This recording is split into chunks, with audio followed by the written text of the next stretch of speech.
দিদি, তাড়াতাড়ি চল। এই ঝড় বৃষ্টির মধ্যে আমগুলো সব নিচে পড়ে গেছে মনে হচ্ছে। তাড়াতাড়ি গিয়ে আমগুলো কুড়িয়ে নি, না হলে যে চুরি করে নেবে। ঠিকই বলেছিস বোন, তাড়াতাড়ি চল, না হলে কিন্তু চাপে পড়ে যাব আমরা খুব।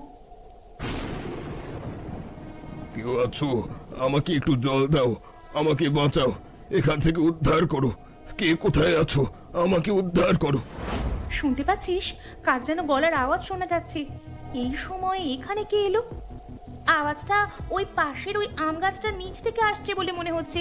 তাড়াতাড়ি চল তো দিদি, আমরা গিয়ে দেখি কেউ আছে কিনা ওখানে।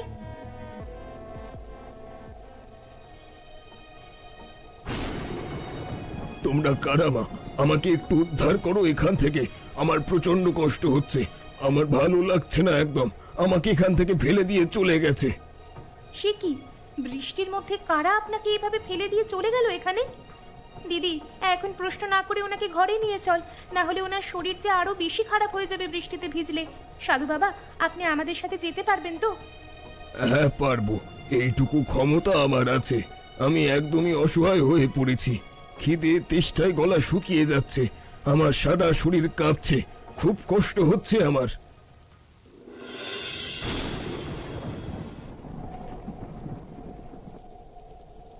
কিন্তু সাধু বাবা, আপনি তো বললেন না কারা আপনার এত বড় সর্বনাশ করেছে আর আপনাকে এইভাবে বৃষ্টির মধ্যে বিপদের মধ্যে ফেলে দিয়ে গেছে? হ্যাঁ সাধু বাবা, আমাদেরকে বলুন, আমরাও জানতে চাই। আমার সেই সব জিনিস মনে পড়লে প্রচন্ড কষ্ট পাই। আপন মানুষের কাছ থেকে বিশ্বাসঘাতকতা আমি পেয়ে খুব ক্লান্ত হয়ে গেছি। তার মানে? আমার একজন শিষ্য ছিল, নাম গোবিন্দ। ওই গোবিন্দ আমার সাথে বিশ্বাসঘাতকতা করে, আমাকে এই বিপদের মধ্যে বৃষ্টির দিনে ফেলে দিয়ে চলে যায়। কিন্তু আপনার মতো সাধু মানুষের ওপর কার এত আক্রোশ থাকতে পারে? আর কেনই বা এত আক্রোশ? আপনি তো কারোর কোনো জিনিসের প্রতি কোনো লোভ দেন না, তাহলে? সত্যি সাধু বাবা, সেই লোক কেমন যে আপনার মতো সাধু মানুষের ওপরও হিংসে করে? তাহলে তো বলতে হবে পৃথিবীর সবার সাথেই সে বিশ্বাসঘাতকতা করবে নিজে ভালো থাকবার জন্য। হ্যাঁ মা, তোমরা ঠিকই ধরেছ। পাশের গ্রামের জমিদারের কাছ থেকে টাকা খেয়ে আমার সাথে বিশ্বাসঘাতকতা করে আমার সর্বনাশ করার চেষ্টা করেছিল। টাকার লোভ থেকে কেউ ওকে বাঁচাতে পারলো না, কেউ না। বুঝতে পেরেছি, কিন্তু এইভাবে তো ওকে ছেড়ে দেওয়া যায় না। আমরা কালকে পাশের গ্রামে আম বিক্রি করতে যাব। যদি সেখানে সেই লোকের দেখা পাই তাহলে আপনাকে এসে বলবো।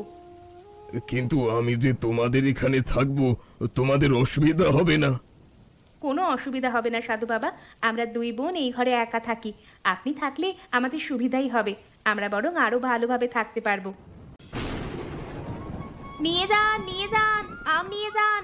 আমাদের কাছ থেকে অল্প দামে কালকে ঝড়ে গাছ থেকে পড়া একদম সুন্দর সুন্দর তাজা আম নিয়ে যান। খুব অল্প দামে বিক্রি করে দেব।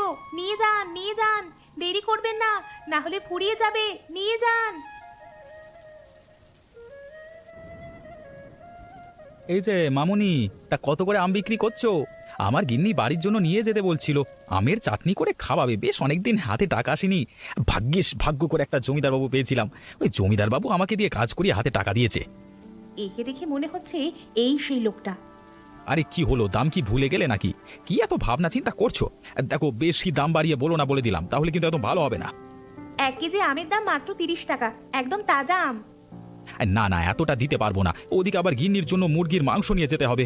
মুরগির মাংস আর আমের চাটনি, ভাত খাওয়া একদম জমে যাবে এই বর্ষার দিনে। তোমাকে আমি 20 টাকা দিতে পারি প্রতি কেজি, রাজি আছো? কাকা, আমরা অনেক দূর থেকে এসেছি, এত কম দামে যদি বিক্রি করি তাহলে আমাদের হাতে কিছুই লাভ থাকবে না। আর এই তো তোমরা চিৎকার করছিলে তোমাদের নিজেদের কাছের আম বলে, তাহলে নিশ্চয়ই তোমরা অন্য কোথা থেকে কিনে আনোনি এই আম। 20 টাকা প্রতি কেজি বিক্রি করলে তোমাদের হাতেই তো সব টাকা থেকে যাচ্ছে। কিন্তু ভাড়া দিতে হবে, ভ্যানে করে আমরা যে আমগুলো নিয়ে এসেছি, যার ভ্যান তাকে তো টাকা দিতে হবে। আচ্ছা আচ্ছা আচ্ছা আচ্ছা, বুঝেছি, তাহলে এই ব্যাপার। ঠিক আছে, ভয়ঙ্কর খেলা হবে। তাহলে তোমরা দুজন একটা কাজ করো, আজকে যখন অনেক দূর থেকে এসেছো, তাই বৃষ্টির দিনে আমাদের বাড়িতে না হয় খেয়ে যাবে। আর এই নাও 20 টাকা দিচ্ছি, 1 কেজি আম দাও। হ্যাঁ, ব্যাপারটা কেমন হলো? আমি তো লোকটাকে খারাপ ভেবেছিলাম। তাহলে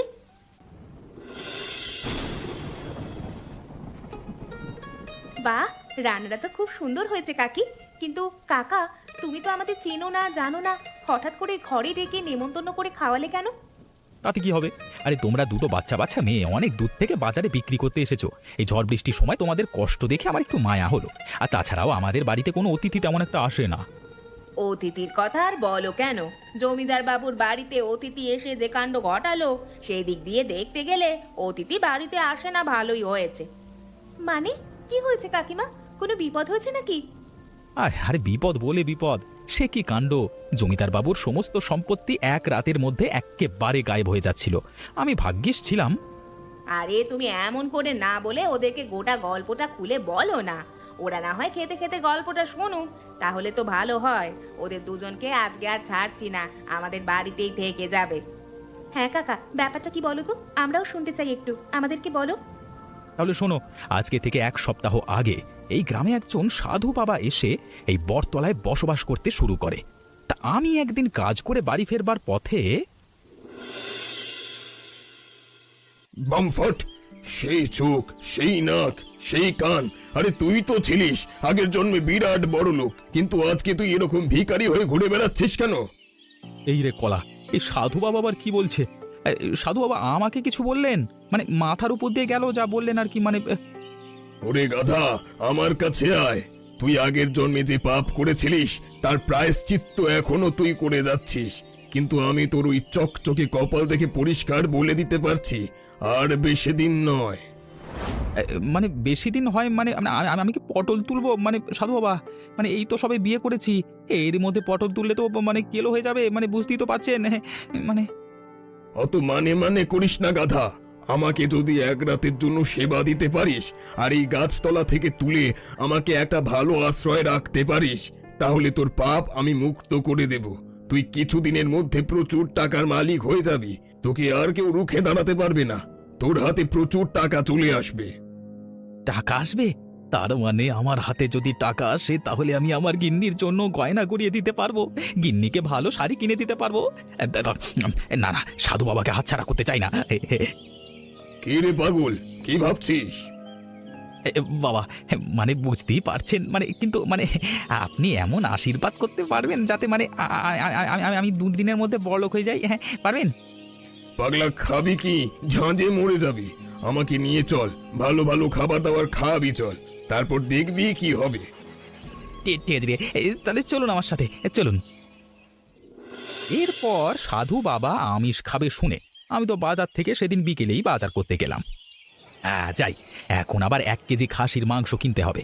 700-800 টাকা খরচ হবে বটে, কিন্তু কি আর করবার, আমি তো কিছুদিনের মধ্যেই বড়লোক হয়ে যাব। এই টাকা কোনো ব্যাপার হলো? আরে গোবিন্দ যে, তা দুপুরবেলায় বাড়িতে খেতে গিয়ে তারপর আর কাজে এলে না?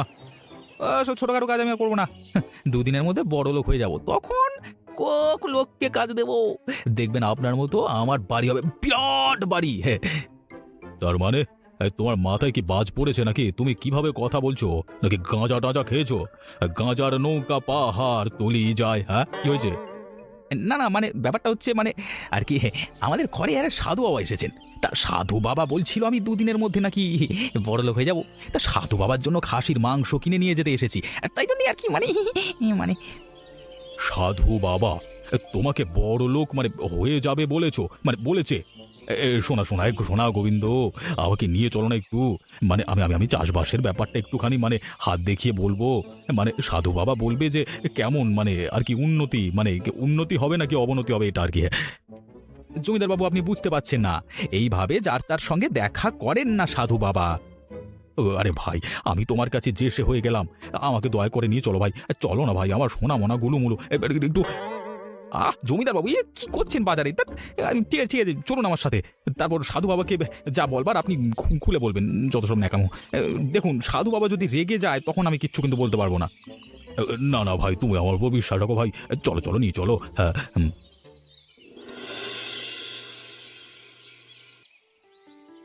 এই যে সাধু বাবা, আপনার জন্য কাকে নিয়ে এসেছি দেখুন। আমাদের গ্রামে জমিদার বাবু স্বয়ং আপনার সাথে দেখা করতে এসেছে, আপনার সাথে কথা বলে সমস্তটা মানে জানতে পারবে। মানে এই তো এতক্ষণে একটা ভিত্তবান লোককে পেয়েছি। এই গরিব কুটির ঘরে থাকতে আমার ভালো লাগছে না, এই জমিদারের বাড়িতে থাকলে আমি মানে সাধু বাবা, আপনি আমার হাতটা একটু দেখে বলবেন যে আমার এবছরের অর্থ উপার্জন যোগ কেমন যাবে?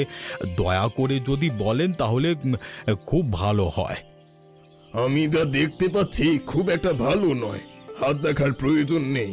তোর ওই চওড়া টাকের মতো কপাল সবকিছু দেখিয়ে দিয়েছে আমাকে। কি বলছেন সাধু বাবা? আরে এবছর তো জমিদার বাবুর জমিতে প্রচুর ফসল হয়েছে। ফলন হলে কি হবে? কিছুদিনের মধ্যেই প্রচন্ড বৃষ্টিপাত নামবে, বন্যা হবে, সব ফসল মায়ের ভোগে চলে যাবে। অতএব সব জিনিসটাই একটু দেখতে হবে। তাহলে সাধু বাবা, এ বিপদের হাত থেকে কিভাবে রক্ষে পাবো? দয়া করে আপনি কিছু করুন। আমি প্রচুর প্রচুর টাকা লাগিয়েছি এই জমিতে ফসল ফলানোর জন্য। যদি কিছু হয়ে যায় আমি সমস্ত কিছু হারিয়ে ফেলবো। দয়া করুন। আমাকে তোদের ঘরে আশ্রয় নিতে হবে। ওখানে গিয়ে আমি এক রাত থাকলেই সমস্যার সমাধান বের করতে পারবো খুব সহজে। কিন্তু দুর্ভাগ্যের বিষয়, আমি তো গোবিন্দর বাড়িতে আশ্রয় নিয়েছি। তোর বাড়িতে তাতে কি হয়েছে? গোবিন্দ তো আমারই লোক। আজকে মাংস ভাত খাচ্ছেন, এখানে খেয়ে নিন। আমি কিন্তু বিকেল বেলাতে আপনাকে টেনে নিয়ে আমাদের বাড়িতে যাব। আপনি কিন্তু না করতে পারবেন না। আচ্ছা ঠিক আছে, ঠিক আছে, সেটাই হবে না হয়। গোবিন্দ, তোমার স্ত্রীর রান্না বান্না হলো? জমিদার বাবু এসেছে যখন, তাহলে না হয় ওনাকেও এখানে খেয়ে যেতে বলো না। হ্যাঁ হ্যাঁ, নিশ্চয়ই নিশ্চয়ই। মানে যত সব উটকো ঝামেলা চলে আসে কোত্থেকে। বেটাকে ঘরে না হলে ভালো হতো। যত সব। ব্যাস, জমিদারের ঘর থেকে টাকা হাতিয়ে নিয়েছি। আর এখানে থাকা যাবে না। রাতের মধ্যেই গা ঢাকা দিতে হবে। না হলে যদি জানতে পারে আমি চুরি করেছি, তাহলে ব্যাপারটা ঠিক দেখাবে না।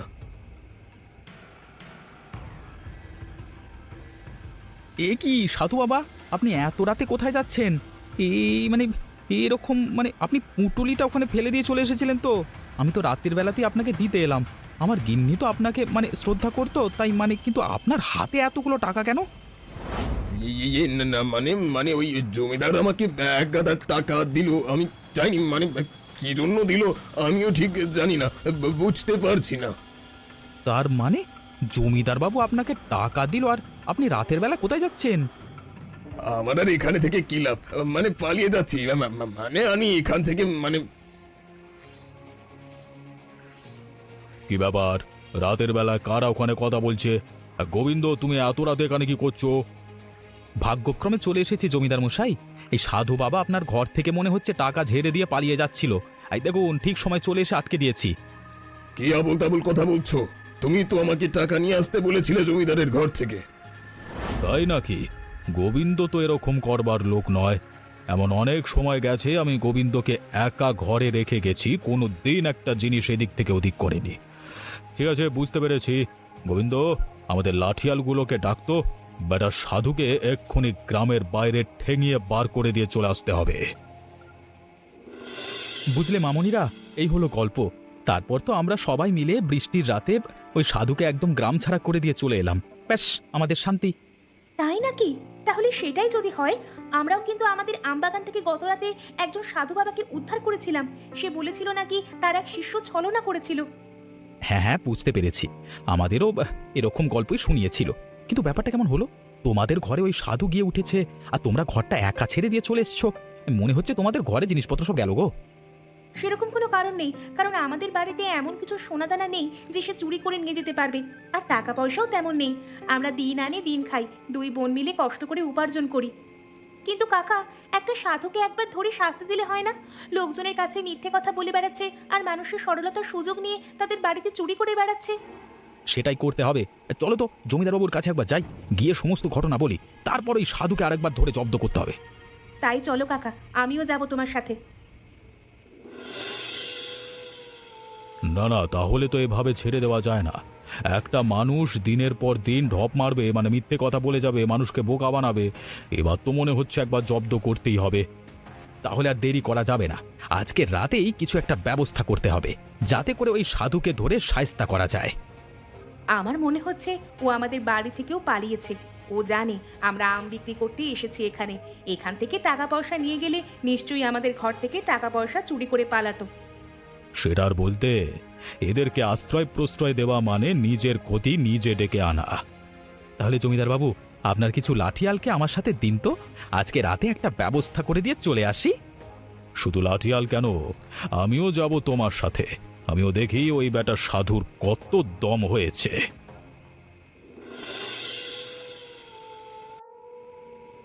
আরে, তোমরা দুজনে ফিরতে এত দেরি করলে কেন? আমি ভাবলাম রাস্তায় বোধহয় কোনো বিপদ হয়েছে। আসলে তোমরা দুটো ছোট ছোট মেয়ে তো। না না সাধু বাবা, আমাদের ওই বিক্রি বাট্টা করতে একটু দেরি হয়ে গেল। আর তাছাড়া ঝড় বৃষ্টির সময় তো, সেই কারণেও একটু অসুবিধা হচ্ছিল। আপনি দুপুরবেলা কিছু খেয়েছিলেন নাকি খালি পেটে ছিলেন সাধু বাবা? আমি আর কি খাবো, এই তোমার ঘরের পাশে দুটো আম রাখা ছিল, ওই আমগুলো খেয়ে বেশ ঠান্ডা হয়েছিলাম, ভালো লাগছিল। তো একটা কথা বলো তো মায়েরা, তোমরা ওখানে বিক্রি করে টাকা পয়সা কিছু পেয়েছো?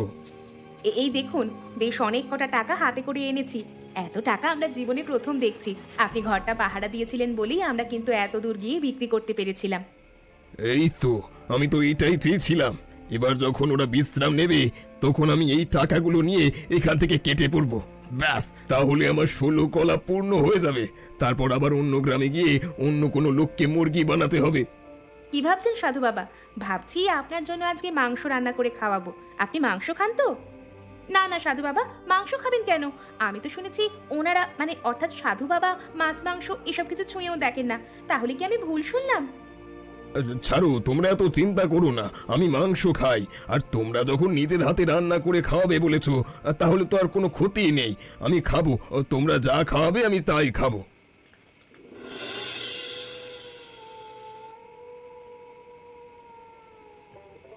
আরে সাবাস, এত সুন্দর মাংস রান্না আমি কোনোদিন আগে খাইনি। আসলে কেউ আমাকে এত যত্ন আরতি করে খাওয়ায়নি। তোমার মতো মেয়েরা যেন সারা জীবন সুখী হয়। হয়তো আমি আর কোনোদিন এখানে আসবো না, তবে তোমাদের এই হাতের রান্না আমি ভুলবো না। কেন আসবেন না কেন? আপনি তো মনে করলেই আমাদের বাড়িতে আসতে পারেন।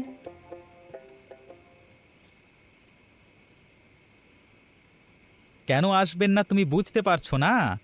তোমার এই টাকাগুলো হাতিয়ে নিয়ে সারা জীবনের মতো এখান থেকে কেটে পড়বে, আর ও টিকিটুকু খুঁজে পাওয়া যাবে না। এটাই তো এতদিন ধরে করে এসেছে, লোকের সঙ্গে দুশ্মনী করে এসেছে। হ্যাঁ বেটা, আমার ওখান থেকে টাকা ঝেড়ে দিয়ে এসে এখানে তুমি উঠেছো এই দুটো বাচ্চা মেয়ের ক্ষতি করবার জন্য। ওরে বাবা রে, তোমরা এখানে কি করছো?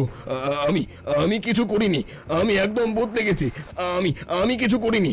আমি তো শুধু এখানে এসে উঠেছিলাম, মানে বৃষ্টির হাত থেকে রক্ষা পাওয়ার জন্য। মানে আমি এদের কোনো ক্ষতি করিনি।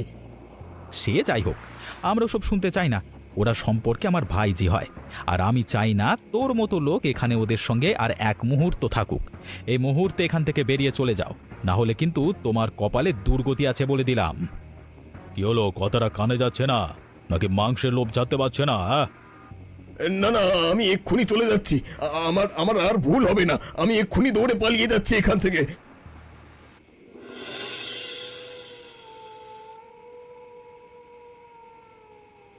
সত্যি মা, তোমার হাতে জাদু আছে বলতে হবে। এত সুন্দর রান্না বৃষ্টির দিনে মাংসের ঝোল ভাত আমাকে মানে গিন্নি কবে যে রান্না করে খাইয়েছেন আমি ভুলে গেছি। মাঝে মাঝে তোমাদের এখানে বেড়াতে আসতে হবে। ঠিকই বলেছেন জমিদার বাবু, মাঝে মাঝে কেন, আমরা প্রায় বেড়াতে আসব। আর এটা তো আমাদের বাড়ি আজ থেকে।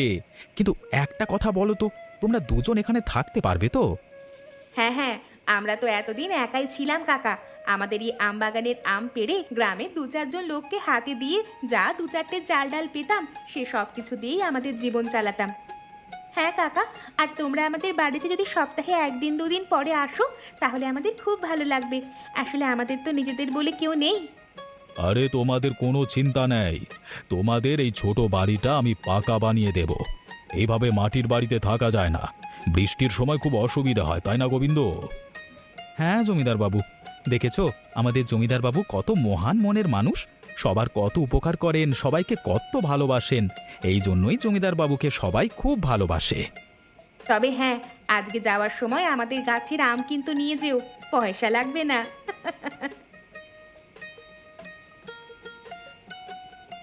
কেমন লাগলো আমাদের গল্প? অবশ্যই কমেন্ট করে জানাতে ভুলবেন না। এমন মজার মজার গল্প দেখতে আমাদের চ্যানেলটিকে সাবস্ক্রাইব করে রাখতে ভুলবেন না।